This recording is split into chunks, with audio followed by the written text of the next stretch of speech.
அது தெரியல. தம்பி பள்ளிக்கூடம் தானான்னு கூட அது தெரியல எனக்கு. அது தெரிஞ்சுதான் சொல்லுங்க.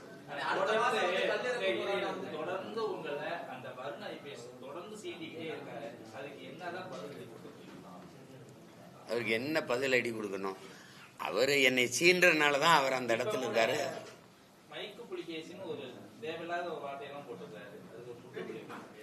நீங்க என்கிட்ட கேக்குறீங்க, ஒரு பொறுப்புள்ள காவல்துறை அதிகாரியின் வேலையா? திமுகவின் மாவட்ட செயலாளர்கள்லாம் கூட ஒழுங்கா இருக்கும்போது நீ இதையே ஏன் பேசிட்டுருக்கான்னு நீங்க கேட்கணும். நான் ஏதாவது பேசுனா நீங்க அப்படி பேசுறாரு இப்படி பேசுறாருன்றீங்க.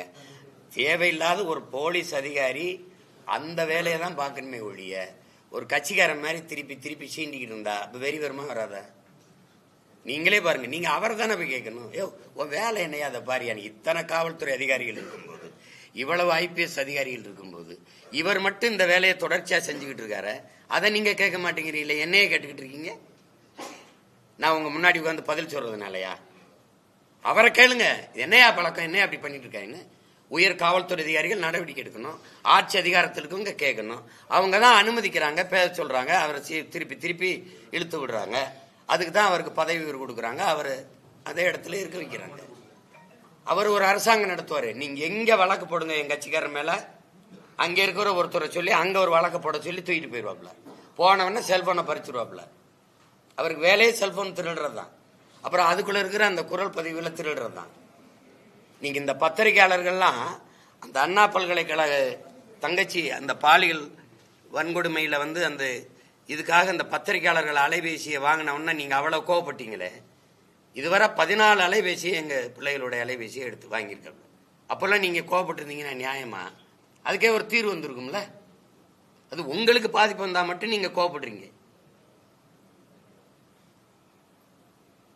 அது ஒண்ணும் பண்ண முடியாது.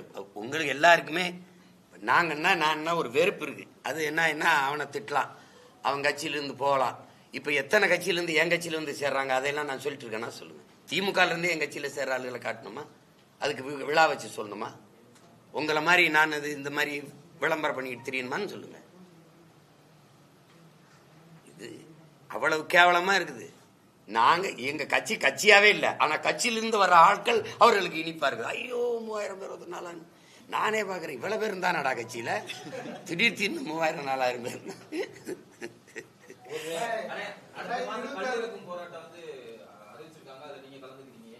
நான் கலந்துக்கல, எனக்கு நேரம் இல்லை, அது சொல்லிட்டேன். ஏற்கனவே கலந்துக்கிட்டேன், நேரம் இல்லை, வேற யாராவது கட்சிக்காரங்களை அனுப்புறேன்னு சொல்லிட்டேன். 2026 திராவிட கட்சிகள் இல்லாம சீமானந்தன் தலைமையில ஒரு கூட்டணி உருவாக வாய்ப்பு இருக்குதா?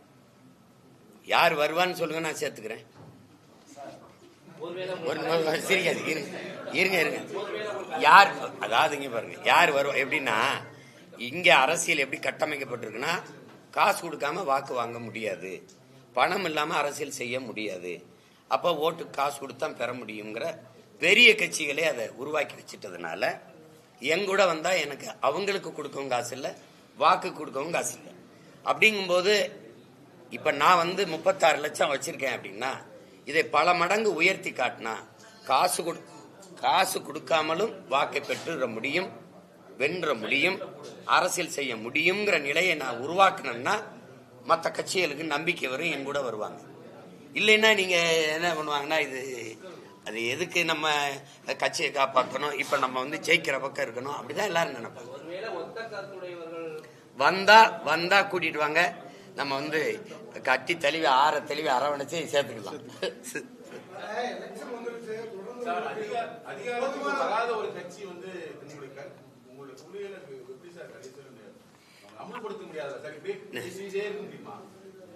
என் மேல நீங்க இவ்வளவுலாம் அக்கறை வச்சிருப்பீங்கன்னு நான் நினைக்கல. உங்க பேரன்புக்கு நன்றி. அதிகாரத்துக்கு போன கட்சிகள் செய்த ஒரு நன்மையை சொல்லுங்க. நான் போறேன். யார் இப்ப நபிகளார்ட்ட கேக்குறாங்க, நீங்க இந்த தீமை எப்படி ஒழிப்பீங்க நபிகள் நாயகம் அவர்களேன்? நான் நன்மையை வச்சுதான் ஒழிப்பேன்ற. நான் அதிகாரத்துக்கு போறதுக்கு என்ன செய்யணும்னு நீங்க சொல்லுங்க. நீங்க எனக்கு ஒரு சகோதரனா சொல்லுங்க.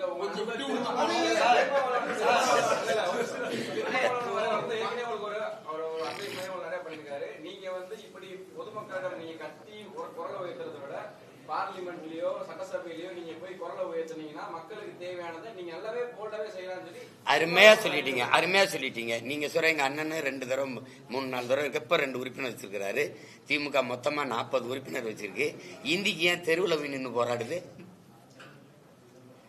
இந்திக்கு மீனவர்களை தொடர்ச்சியா கைது பண்றான்னு தெரியுது. 39 போன தடவை உறுப்பினர், இந்த தடவை 40 உறுப்பினர் உள்ள வச்சுக்கிட்டு வெளியில பாராளுமன்ற வெளியில பதாயை பிடிச்சிக்கிட்டு நிக்கிறதுக்கு இந்த உறுப்பினர் இருக்கு. அதை தான் நான் செய்வேனே. நான் தான் பதாயை வச்சுக்கிட்டு கைது செய்யாதே ஏய் இங்க வாப்பா, எனக்கு பணம் தரல, எனக்கு பணமே தரம, நீ போராடி பெறதுக்கு போட்டிட்டு வென்று போனியா, புலம்பிக்கிட்டு நிக்க வென்று போனியா? அதை தான் நாங்க அதிகாரம் இல்லாத மக்கள் நாங்க போராடுவோமே. நீனு எனக்கு பணமே தரல, நான் என்ன பண்றதுன்னு தெரியல, இது பண்றது, இது இது இது இது எப்படி எடுத்துக்கிறது சொல்லுங்க? நீங்க கேள்வி கேட்கிற நீங்க எல்லாம் எனக்கு வாக்கு செலுத்திட்டீங்கன்னா நான் வந்துடுவேன்.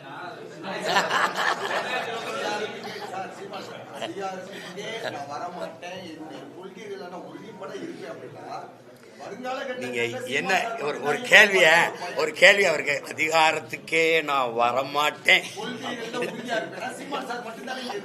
அப்படிலாம்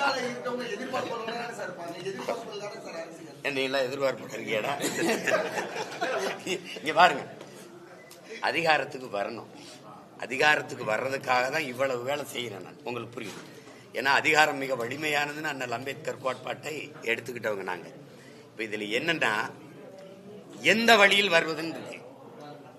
இப்ப திமுகவோட அதிமுகவோட இந்த 2 கட்சிகள் தான் இங்க இருக்குது, மாறி மாறி அதிகாரத்துல. இதுல எந்த வழியில் நான் வரணும்? நான் இப்படி போய் முதல்ல உங்க எல்லாத்தையும் கேட்கிறேன், நான் ஒரு அங்கீகரிக்கப்பட்ட தனிச்சு நின்று அங்கீகரிக்கப்பட்ட கட்சியா வந்திருக்கேனா இல்லையா? இதுவரைக்கும் தமிழக அரசியல் வரலாற்று நடந்திருக்கா? திராவிடம் பேசாம பெரியார பேசாம இங்க ஒன்னும் செய்ய முடியாது. நீங்க நான் 2ஐயும் பேசாம அங்கீகரிக்கப்பட்ட கட்சியா வந்திருக்கேன். ஒரு எளிய மகன் ஐயா விஜயகாந்த் வந்திருக்காருன்னா அவர் புகழ்பெற்ற திரைக்கலைஞர். அவருக்கு நாடெங்கிலும் ரசிகர்கள் குவிந்து கிடந்தாங்க. அவர் படக்குன்னு தொண்டர்களாக்கி வந்துட்டார். எனக்கு நாம் ரசிகர்கள் எனக்கு யாருமே கிடையாது. ஒரு மகனா வந்து கத்தி இந்த 8 ஆண்டு கால அரசியல் 8 ஆண்டு ஆயிடுச்சு சேர்த்து எனக்கு ஒரு சின்னமா இல்ல. ஒரு நேரம் ஒண்ணு கொடுப்பாங்க, ரெட்டை மெழுகுவர்த்தியும் கொடுப்பாங்க, அப்புறம் அது போய் சேரும் டபக்குன்னு எடுத்துக்கிட்டு. இந்த விவசாயம் எல்லாம் எப்படி தெரியுமில, இது ஒன்னும் சரியில்லை, இதுல ஏதாவது இருக்குதா பாருங்க, தட்டி பாருங்கன்னா அதுல இந்த கரும்போட ஒரு விவசாயி இருந்து கண்ணா கிசான்னு ஒண்ணு கொடுத்தான். சரி இதை குடியான்னு நான் தான் அதை விவசாயின்னு ஆக்கி கொண்டு போனேன். 6 தேர்தலா போட்டிட்டேன், இடைத்தேர்தல் மற்றது இல்லை. படக்குன்னா அதை எடுத்துக்கிட்டு விட்டு மைக்குன்னு ஒரு சின்னத்தை நான் வேட்பாளர் அறிவிக்கும் போது கூட எனக்கு சின்னம் கிடையாது, கடைசியா கொடுத்தாங்க. அது மைக்குன்னு கொண்டு போனேன். ஒரு சின்னத்தை அங்கீகரிக்கப்பட்ட சின்னம், கை, தாமரை, ரெட்டலை, உதயசூரியன் இதெல்லாம் வந்துருது. எனக்கு 8வது பெட்டியில் இருக்கு என் மைக்கு. அதை மைக்கை தேடினா அதுக்குள்ள கீழே எனக்கிட்ட கொடுத்த மைக்கு இல்லை, கீழே 2 பித்தானை வச்சு அது சீப்பு மாதிரி ஆயிடுச்சு. அதை தேடி 36 லட்சம் பேர் வாக்கு செலுத்தி இந்த மகனை, எளிய மகனை, யாரும் பெரிய வேட்பாளர், இவர் ஐயா பொன்முடி மகன், இவர் ஐயா துரைமுருகன் மகன், இவர் இந்த மகன், அப்படிலாம் ஒன்றும் கிடையாது. சாதாரண பிள்ளைகளுக்கு வாக்கு செலுத்திருக்காங்கன்னா என் மக்கள் எவ்வளவு மகத்தானவர்கள்னு பாருங்க. அதனால இது அதிகாரத்துக்கு வரணும்னா எப்படி வரணும்னு இருக்கு. நீங்க முருங்கை மரம் இந்த மரத்தை தேடுறீங்க, நான் ஏன் ஆலமரம் அரச மரமா இருக்கக்கூடாது? கொஞ்சம் மெதுவாக தான் வளர்றேனே, உங்களுக்கு என்ன பிரச்சனை? இருங்க.